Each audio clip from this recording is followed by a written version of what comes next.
As I mentioned, Chris is joining us now live in the studio. Chris, good to see you. Welcome back. Good to see you too, man. I was reading about this album. This is Fine China. The album is called X. It's going to come out sometime this summer. And you said you wanted to take the Quincy Jones approach to this. Yeah. I'm not exactly sure what that means.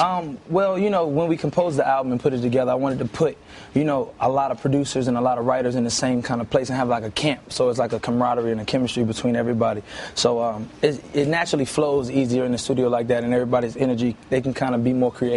So I wanted to kind of take that approach. You're 23 years old. I mentioned you came out with your first music when you were 16. You were discovered at 13, I think it was. Yeah. When you look at your music today versus the music you were putting out at 16, 17 years old, what's the biggest difference in it? The biggest difference, I would just say just me being like older now, as far as when I first started, the subject matter might have still been a little bit, in my age bracket. So a little now more immature? Yeah, so now I think with my music it's maturing, so I have a lot more to talk about, whether it be personal relationship, trials and tribulations, just me as a young 23-year-old man. So I think that can, in a nutshell, can, sum it up for how mature the album can get there. You've been here several times over the last few years. The biggest difference that I would note and tell our viewers about is right now you are agreeing to sit down and talk about things that you hadn't talked about over the last 3 years. And I'm talking about the incident in 2009 with Rihanna, where you were charged with a felony and convicted of a felony in that. Absolutely. You say in the interviews that I've read over the last couple of days even that you are a changed man, that you're different. How are you different? Well, for me, I've been humbled by the whole experience, from me losing everything, to me having to regain, public opinion or whatever it is. But most importantly, knowing that what I did was totally wrong, and having to kind of deal with myself and kind of forgive myself in the same breath.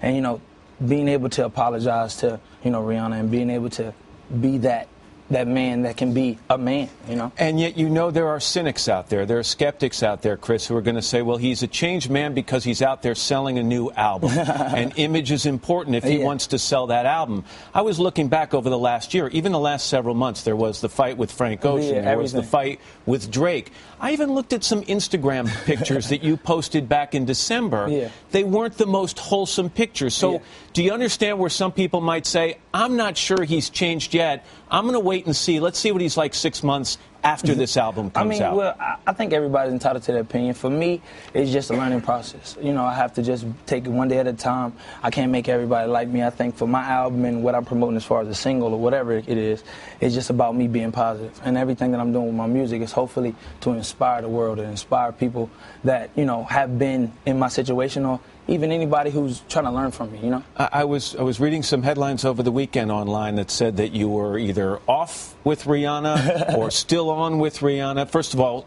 clear it up for me. What is the status of your relationship? No, we're fine. And, I think in the actual interview that they try to depict that, they got it wrong. I think they interviewed me from an old interview that was maybe like a year prior. So you're together as a couple right now. Yeah, everything is good. We're fine. When that was announced, the reaction was strong from a lot of people. And they as always, as all news. Well, but there were strong emotions. A lot of people worried, I think, about her and the choices that she was making, and they thought this is going to end badly. How do you respond to that? Well, I think it's just me proving myself once again. And also just me being a man and, knowing that what I did was wrong and never doing it again. So as far as me and her are concerned, she knows my heart and I know her heart. So I'm not really focused on, the negative. Everything about it is positive for me. I did my 52 weeks of, counseling and learned that it was absolutely wrong, And counseling, did you go through therapy or was it just counseling? It was counseling. It was domestic violence counseling, and we 52-week program every Monday in Virginia. I remember going and, just sitting in there and just like, why did I do what I did, and really wanting to just get help. You're sure it will never happen again? Absolutely, yeah. Here's what Rihanna said about you in a recent interview. I thought I hated Chris, and I realized it was love that was tarnished. It looked like hate because it was ugly, it was angry, it was inflamed, it was tainted. And I realized that what it was is I have to forgive him because I cared about him still. And the minute I let go of that, I started living again. You understand that if you behave badly again, you're going to damage not only your relationship, but her reputation as well. Absolutely.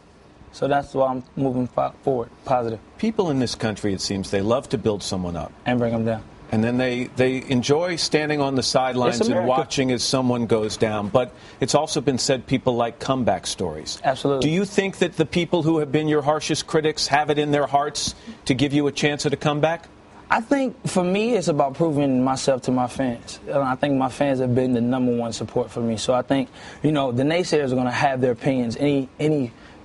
Anything I do, whether it be, walk down the street, I might say something to somebody. It's not going to be always, Chris is the greatest, so I'm not going to focus my life on trying to please those people. Only thing I can do is please my family, please myself, and please her, and, my fans.